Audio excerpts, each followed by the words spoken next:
Greetings to my dear guests on this video. I wish you a pleasant viewing and look forward to your feedback in the comments. People call me a lot of things: calculating, cold, brilliant, but only one label ever really stuck: indispensable. At least, that's what I was told. I was in Toronto, occupying a top-floor suite of glass and steel, standing at the helm of one of the most complex international negotiations my firm had ever attempted. A $500 million logistics tech merger, the kind that rewrites markets and puts names in headlines. Mine was already on the lips of every executive in the room. Susie Lin, lead strategic officer, the woman who tamed volatility into opportunity. It wasn't luck. I'd built this. Strategy by strategy, risk model by risk model, 14-hour days that turned into 20-hour nights, spreadsheets so complex they could have crashed less prepared minds. But I didn't crash. I rose. The deal had reached its final stage. The Canadian partners had flown in, the Asian delegation was logged in via secure line, and I was finalizing the agreement language for electronic signing. The room buzzed with anticipation. Low murmurs, shuffling papers, the hum of translators whispering into earpieces. I was in the zone, until my phone lit up with a call from Robert Denton, the CEO. I excused myself politely and stepped into the adjoining office, closing the glass door behind me. I remember how bright it was in there, the overhead light harsh on my tired eyes. I answered, "Susie." His voice was clipped, no pleasantries. "Yes, Robert?" "There's been a shift. Effective immediately, your contract with Axis Core Global is terminated." I blinked. "Excuse me?" "It's done. HR will follow up with documentation. Your access has been revoked. Thank you for your service." Click. That was it. No explanation, no warning, just cold, clinical execution. I stared at the screen, the call log still glowing. My fingers trembled as I tapped into my corporate VPN. Access denied. My email? Locked. My calendar? Blank, like I'd never existed. In that moment, I wasn't fired. I was erased. I stood there, heart thudding, as the reality settled in like a slow poison. I could still hear the muffled voices from the conference room behind the glass. My deal, my strategy. And now I was locked out, cut out. I leaned back against the desk, fingers clutching the edge. Breathe, Susie. I'd been burned before, but never like this. And what they didn't know, what they couldn't possibly imagine, is that I hadn't come to this dance without a backup plan. Because while they thought they were erasing me, I had just activated something else entirely. Something buried, quiet, powerful, a contract of my own. I didn't panic. Not yet. The hotel suite was quiet in that eerie, unnatural way expensive rooms often are, decorated to look lived in but devoid of actual life. No ticking clocks, no creaking floors. Just silence and the low hum of the city far below the window. I sat in a leather chair, the skyline behind me, my personal laptop warming against my legs. I logged into my private drive, tethering through a VPN I'd configured 2 years ago.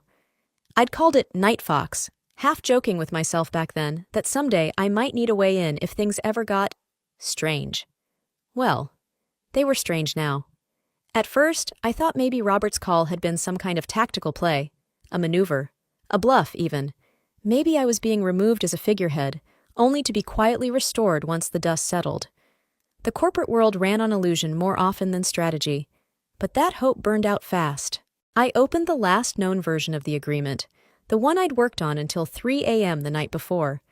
It should have had my metadata, my notes in the margins, my digital fingerprint in every clause. But it didn't. My name was missing. Everywhere. The project management software showed the draft had been retagged as team compiled. Slack thread exports had removed my authorship tags. Messages that once read Susie Lin now appeared as admin user. The folder that used to be SL_East Asia_risk models had been renamed Revised by Exec Office. I searched the doc history. Nothing. Like I'd never touched it. Like I'd never existed. But I had. I'd bled for this deal. I'd rewritten market entry strategy for the Canadian partner, restructured the risk matrix after that disaster with the currency hedge, and pulled a miracle on the three-way arbitration clause. And now, Someone had scrubbed me out like bad punctuation. But then I found something worse. In version 46.2e of the contract, buried in the third annex under special considerations, there was a new clause, Section 14, D. It looked innocent, jargon-heavy, legal padding, until I read it. It barred any signatory from future work in associated markets for a term of 5 years, effectively blacklisting them from strategic consulting in North America, Southeast Asia, and Western Europe. It assigned liability language to advisory errors that weren't even part of the scope. And then came the stunner. A signature. Mine. Slanted right. Sharp tail on the Z. A little flourish on the E.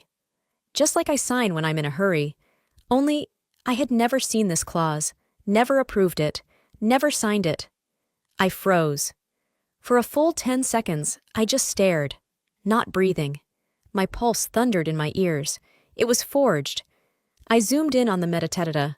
The document was uploaded via an internal Access Core terminal.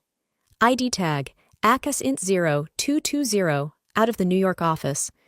Time-stamped 1 hour after my firing. They didn't just terminate me, they manufactured a record in my name to tie me to their legal exposure. If anything went wrong, if the deal unraveled or the markets turned, they could blame me. My head spun. But slowly, that confusion hardened. This wasn't an accident. This was a purge. I stared out the window, watching a plane cut through the sky, leaving behind a white trail that vanished as quickly as it formed. I had been wiped out with the same efficiency. And yet, not completely. They forgot one thing. I don't disappear. I flipped open a secondary browser, logged into a buried cloud backup I maintained under a pseudonym, Novastrat. I began downloading every email thread I'd BCC'd to myself, every annotated version of the contract I'd edited offline, every voice memo I'd made during those midnight revisions. I wasn't just preserving evidence. I was building a counter-narrative. I didn't know yet who had orchestrated this. Maybe it was Robert. Maybe someone on the board. Or maybe it was a coalition of quiet cowards hoping to edge me out before I claimed too much credit. But what I did know, down to my marrow, was this. They were going to regret not finishing the job. Because by the time the sun came up, a new contract, one they didn't know existed, would be live. Activated under my authority. And it was worth $500 million. Not theirs. Mine. 3 weeks ago, I stood in a candlelit atrium on the top floor of Access Core's New York office, a champagne flute in one hand, and a faux smile glued to my face. It was one of those corporate celebrations, part victory lap, part PR stunt. We had just closed the preliminary phase of the merger, and the executives wanted a show. Waiters in tailored uniforms floated past with shrimp skewers and tiny glasses of seafoam-colored gin cocktails no one asked for. The walls glowed gold under ambient lighting, and the air buzzed with deals, secrets, and polished lies. Robert stood at the center, holding court as usual. His voice carried easily through the room, booming, performative, calculated. "And of course," he said, lifting his glass toward me, "we owe this milestone to the woman behind the curtain, the strategist who turns chaos into structure. Susie Lynn. Irreplaceable." Laughter. Applause. I remember the way my cheeks flushed. I hadn't expected it. I raised my glass in return, giving the modest, humble smile they always liked me to wear. Like I didn't know what I was worth. Irreplaceable. That word clanged in my mind now, hours later, with an entirely different tone. Hollow. Cheap. Like a compliment tossed to distract me while someone quietly filed the termination forms. That same night, after the toast, I had stepped away from the noise. I was leaning against the marble wall outside the women's restroom, scrolling through emails, when I heard voices drifting down the hallway from a half-open conference door. One was Mara, my friend, or at least someone I'd called that for years. We'd risen together, navigated hellish late nights and manipulative clients, shared too many drinks and too many confidences. The other voice I couldn't place, but it had that polished tone, someone high up in operations. "I know Susie's been the face of it," the unknown voice said, "but we need someone more. Pliable. Less of a wild card. We're already lining up her quiet replacement." Mara replied softly. "Does she know?" There was a pause, then a short laugh. She will, eventually. But let the deal go through first. I remember how my heart thudded once, violently, before I forced myself to walk away, to pretend I hadn't heard.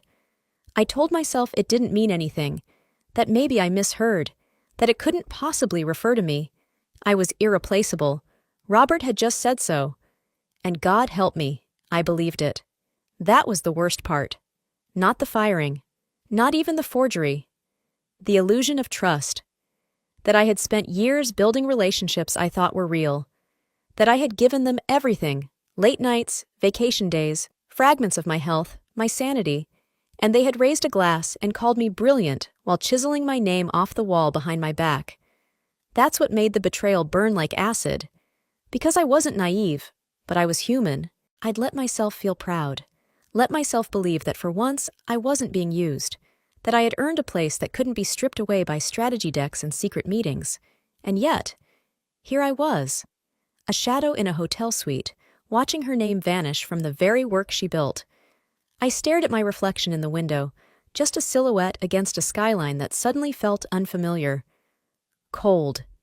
And I made myself a promise. They called me irreplaceable? Fine. I would show them what it looks like when the one person you tried to erase writes herself back in dot by 4 a.m. I had stopped thinking like a victim. That phase was over. The disbelief, the grief, the second-guessing, I left all of that behind me in the first 2 hours. What came next was something colder, something quieter, something far more dangerous. I didn't cry. I didn't scream. I documented. And then I called George. George Wine, Senior Legal Counsel, Axis Core Global. 10 years at the company. Brilliant, introverted, and far too principled for the circles we swam in.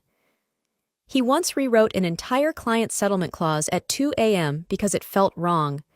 He hated attention, loved systems, never smiled in photos. We weren't close, but close enough that when my name disappeared from the deal logs, his would be the only one I could whisper it to without it becoming company gossip. I sent a message through a private channel we'd once used during an international IP audit, a thread buried beneath a string of encoded tags. 3 words. Need to talk. Quietly. He replied in 10 minutes. Send location. 1 hour. I met him in the downstairs lobby cafe, an all-night spot filled with exhausted business travelers and silent espresso machines. George looked the same as ever. Pressed blazer, wireless earbuds hanging from his collar, briefcase that looked like it had survived a decade of courtroom battles.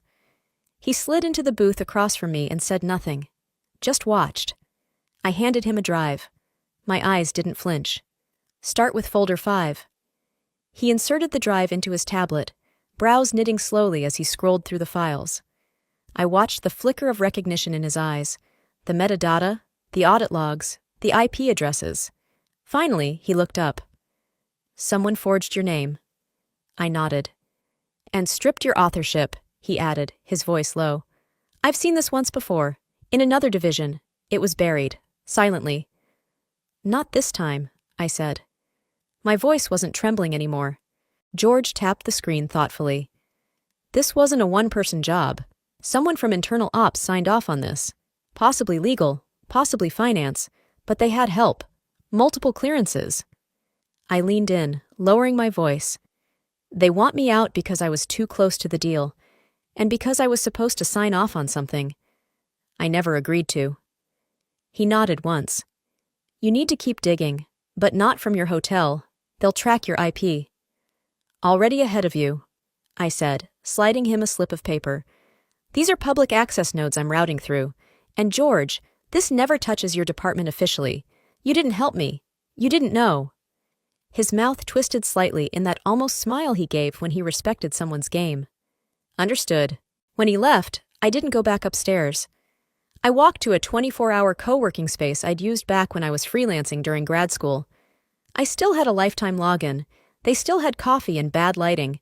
That's where I became focused. I pulled audit logs from shared collaboration tools, screen-captured discrepancies in the file versions. I backtraced changes in the metadata trail and matched login timestamps to travel records from internal newsletters. It wasn't just tampering. It was theft. The phrasing in the strategic clauses was mine. language I'd used in a grad school thesis years ago. Someone had copied, pasted, and repackaged it under a sanitized corporate voice. They had taken the bones of my mind and stitched them into something unrecognizable, and then slapped a signature on the bottom that wasn't mine. I didn't rage. I didn't scream. I analyzed. I was no longer collecting evidence to reclaim a title. I was building a timeline for a war, because I realized something terrifying in that dim, flickering space, surrounded by the ghostly hum of other insomniac minds. They didn't just fire me. They tried to steal me. And now I was going to show them how badly they'd underestimated the woman they called irreplaceable, right before they tried to erase her. When I reached out to Victoria, I didn't ask her for help. I gave her a problem. She was the kind of person who couldn't leave one unsolved. Victoria Chen had been with Axis Corps almost as long as I had, but unlike me, she preferred the shadows. She was our internal compliance specialist, the quiet engine behind every risk audit, whistleblower policy, and regulatory footnote no one else bothered to read. Detail-obsessed, sharp-eyed, and absolutely unafraid of powerful people when the data didn't add up. We'd worked together once during a particularly gnarly acquisition, and I'd watched her dismantle a fraudulent tax shelter scheme so carefully that the offending executive resigned before the board even confronted him. I didn't explain much in my initial message, just said I had a few log integrity questions I needed a second set of eyes on. She showed up at the co-working space 2 hours later, dressed like she'd just walked out of a fire drill. Sneakers, jacket over one shoulder, coffee in one hand, laptop in the other. "Okay," she said, sliding into the seat next to me. "Tell me what I'm looking at." I walked her through the forged clause, the altered document logs, the signature. She didn't interrupt. She barely blinked, just nodded slowly and said, "Okay, let's start at the top." Within 20 minutes, she had her own screen up, sifting through the user audit trails from Axis Corps' shared document system. She pulled up the change history, the server ID logs, the admin-level edits. She was faster than me, more surgical. And then she paused. "Susie," she said, tapping a line of code, "look at this." The edit that added Section 14. D had been executed from a restricted terminal, one not connected to any of the common shared workstations. Its tag, AXC root VRM1. My heart skipped. Victoria zoomed in, decoding the routing path. "This one doesn't go through the standard firewall. It's air-gapped, meaning someone wanted this terminal off the books." I stared at her. She nodded slowly, eyes sharp. "CEO-level device." "Robert." Of course. It was too clean, too precise. This wasn't a case of legal sloppiness or a miscommunication between departments. Every change, every deletion, every forged version was part of a timeline that aligned perfectly with my exit, and a clause that benefited only the firm's upper brass. Victoria traced the edits further. "They didn't just replace your name. They simulated your phrasing style. See this?" She pulled up a document comparison algorithm. "The clause structure mimics your last revision exactly. They used your voice to make the forgery invisible." I said nothing, because I wasn't surprised, because somewhere deep down I already knew. Robert hadn't just fired me. He'd orchestrated the erasure of my authorship to remove risk from his own portfolio. That clause, Section 14.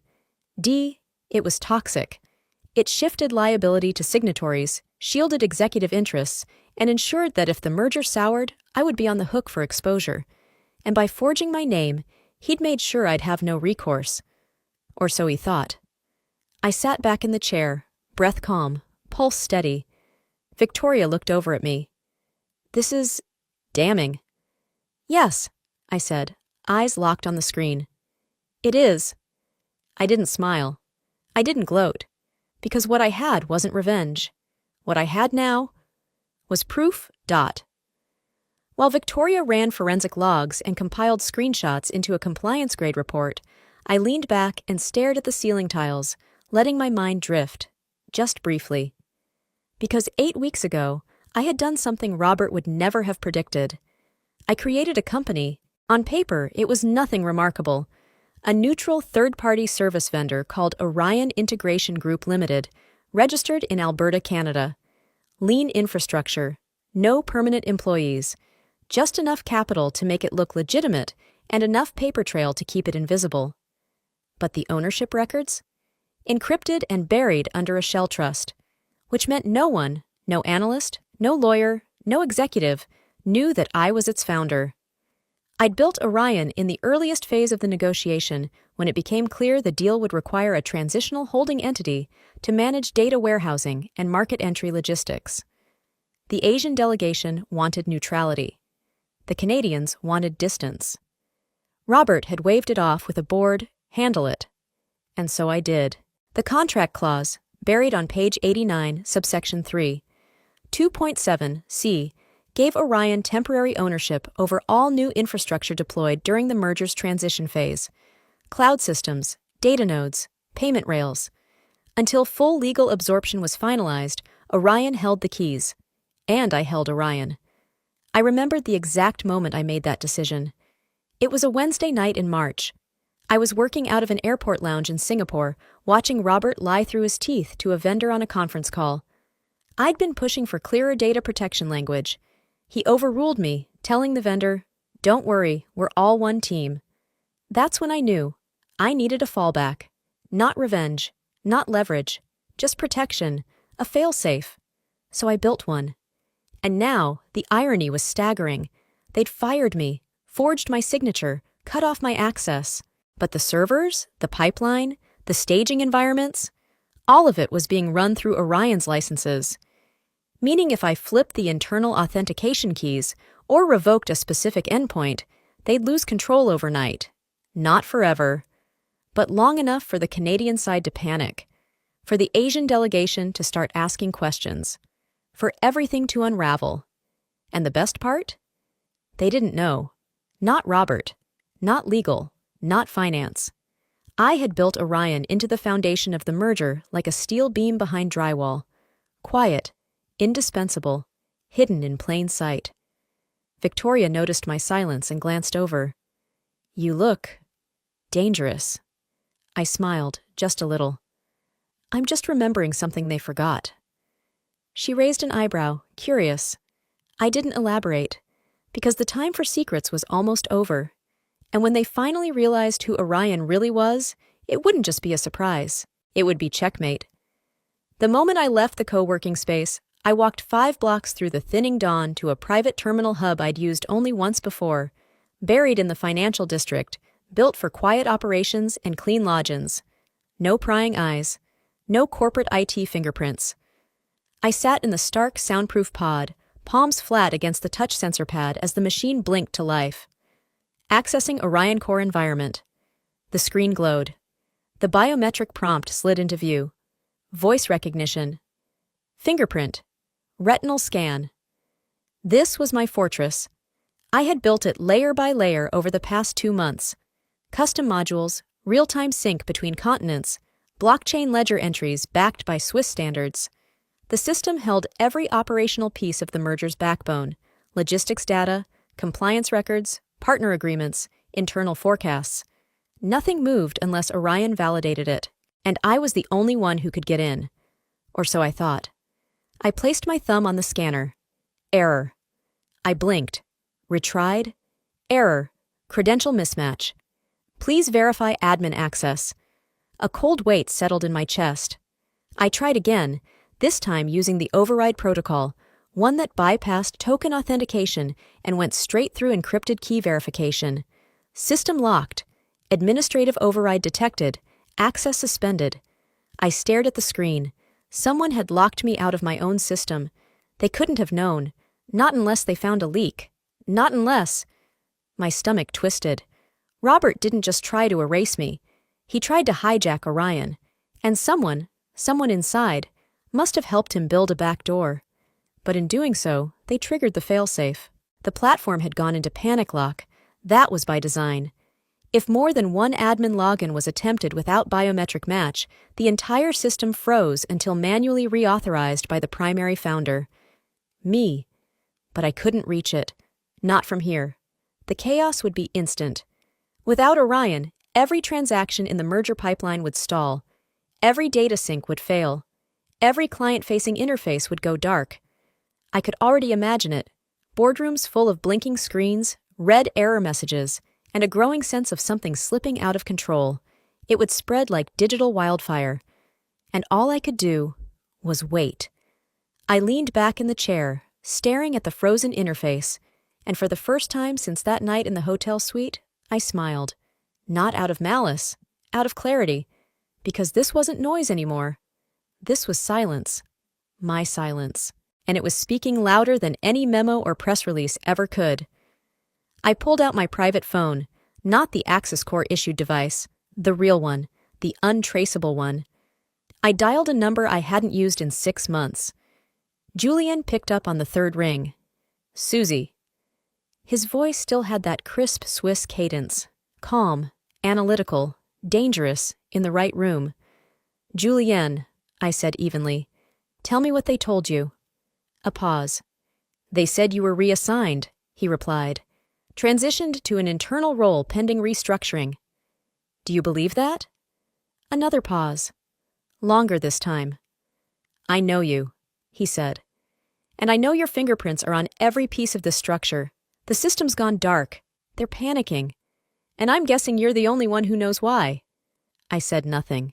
I want to believe you're still in control, Julian added, because if you're not, then we've all made a very expensive mistake. I exhaled slowly. What if I could prove that I never left, that the deal you negotiated is only alive because I kept it breathing in the background? Then, he said, we make a new deal. With you. Personally. My eyes locked on the screen. What's the offer? You sign as CEO of Orion. We shift the contract before the board finalizes the merger terms, but I need it by Monday morning. No delays. And Access Corps? He didn't hesitate. Becomes irrelevant. I sat in silence. The system was frozen. The company was lying. And I was being offered the very thing they tried to steal from me. Not a title. The truth. I'll send the paperwork tonight, I said. Julian's voice was firm. Monday, Susie, or this dies. I know, I said, and I meant it. Because now, they didn't just underestimate me. They built their empire on a foundation with my name still hidden underneath it. And I was about to flip the entire thing over. By midnight, I was back inside. Not through the public hub, not through the frozen interface. They were compromised. I didn't trust them anymore. Instead, I used the old root key buried on a cold storage drive I'd hidden years ago in a deposit box under a different name. I decrypted the chain manually, validated my biometric credentials with the original enrollment video, and accessed Orion's backend through a hard-coded fallback node embedded in a test environment. It wasn't fast, it wasn't sleek, but it worked. The moment I logged in, the platform lit up like a breath held too long finally being released. System stabilized, access restored, logs rebuilt, and I rewrote the rules. I reinforced encryption on the admin shell, deleted every unauthorized credential, then shut down API sync with Access Corps' network entirely. From this moment on, the company that thought it owned everything no longer had access to anything. Not the databases, not the models, not even the loading screens. They were locked out. And I was in full control. And that's when the second attack began. Not digital, not silent, public. By 9 a.m., the articles were already circulating. Headlines wrapped in polite vagueness, but sharpened like scalpels. Key strategist Susie Lin quietly departed from Access Corps amid ongoing internal review. Anonymous sources raise concerns over project integrity and data ownership. Merger undermined by irregularities. Sources point to internal conflict. No quotes, no evidence, just a slow, careful smear campaign designed to plant doubt, to suggest I had stolen something, breached something, sabotaged something.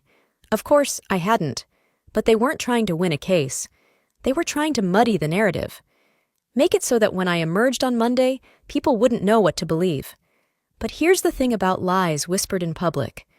They're fragile when you're silent. I didn't respond. No tweets, no statements, no rebuttals. And that silence did something they didn't expect. It left a vacuum. And into that vacuum rushed the truth. First, it was a Slack message screenshot, shared anonymously on Twitter by an old colleague. My name on a strategy doc, the timestamp, the edits. The unmistakable evidence that I'd been the mind behind the architecture they were now pretending to disown. Then came the emails. Redacted, but unmistakable. Forwarded to journalists. Shared quietly in private discords. Then came the LinkedIn posts. People I'd worked with, respected, mentored. I was in the room when Susie saved that deal. Don't let the silence fool you. She trained half the department. If there's a system still running at Access Core, it's because she built it. I've seen the contracts. I know what she signed, and what she didn't. Each message was small, each post quiet. But together, they roared. The louder the company pushed their half-truths, the louder my silence became. Not because I was hiding, but because the truth didn't need a microphone. It had already gone viral. People began digging, investigating, debunking the anonymous claims. It backfired.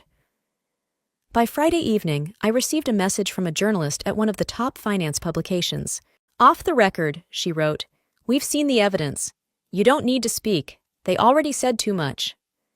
I stared at the screen for a long moment. They thought erasing me would be easy, that controlling the narrative meant owning the truth.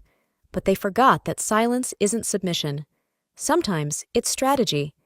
And when Monday comes, my signature won't just be on a new contract. It will be on the grave of every lie they tried to bury me with. The clock in my apartment clicked softly as the city below stirred in its pre-dawn hush. A single lamp cast light over the oak table where my laptop sat open. The contract pulled up in a secure DocuSign interface. I read it again, line by line, though I already knew every word by heart. At 6:01 a.m., I clicked sign. Just like that, it was done, a quiet gesture. No confetti, no applause. Just a legally binding agreement between Orion Integration Group Limited and the primary foreign partner, the client who, up until now, had been tethered to Access Core. But not anymore. Because now it was official. The infrastructure, the systems, the transitional platforms, all of it belonged to Orion, which meant it belonged to me. And Access Core? They were no longer a party to the agreement. They had been written out just as silently as they'd tried to erase me. The moment the confirmation pinged, I activated the transition protocol. The staging environments rerouted. The live data feeds shifted to new authentication keys. The partner dashboard updated with Orion's new branding, and the final access token, a digital skeleton key that controlled the entire backend, was sent directly to Julienne, with my signature beneath it. By 6:12 a.m., the system was fully operational under Orion's ownership. By 6:47 a.m., Access Core tried to log in. They failed. I received the system alerts in real time. Dozens of failed login attempts, admin errors, invalid credentials. They'd spun up their incident response team, tried a rollback, attempted a recovery snapshot. But it was too late. The system didn't recognize them anymore. The infrastructure they thought they controlled was now behind doors they no longer had keys to. The crown jewel of the merger, the technology, the data, the strategy, had been rehomed. Quietly, cleanly, legally, and all they could do was watch it vanish. By 7:30 a.m., Julian called. "Transition complete," he said. "The team on our end is aligned. The agreement is being distributed internally. I've already spoken with legal. It's airtight." "And the client?" "They're impressed," he said, with a note of satisfaction. "They see it now. Who is really running things?" I closed my laptop and smiled, because it was never just about systems. It was about ownership. And now, the lie they told, the one about my transfer, the whispers about instability, the smear campaign, meant nothing. They had lost more than infrastructure, more than data. They'd lost control. They'd lost reputation. But most of all, they'd lost the client, the partner who brought $500 million in contracts, the partner who had trusted me, even before they knew they were supposed to. And now that partner had walked away, not just quietly, but publicly. That morning, as Access Core's executive suite scrambled for explanations, someone leaked the internal memo announcing the loss. It landed on business blogs, then Twitter, then inboxes. Merger deal collapses after key partner defects to neutral vendor. Sources suggest internal mismanagement and leadership failure. My name wasn't in the headline. It didn't need to be, because now everyone knew who held the key. And by the time the boardroom lights turned on, I was already building something new.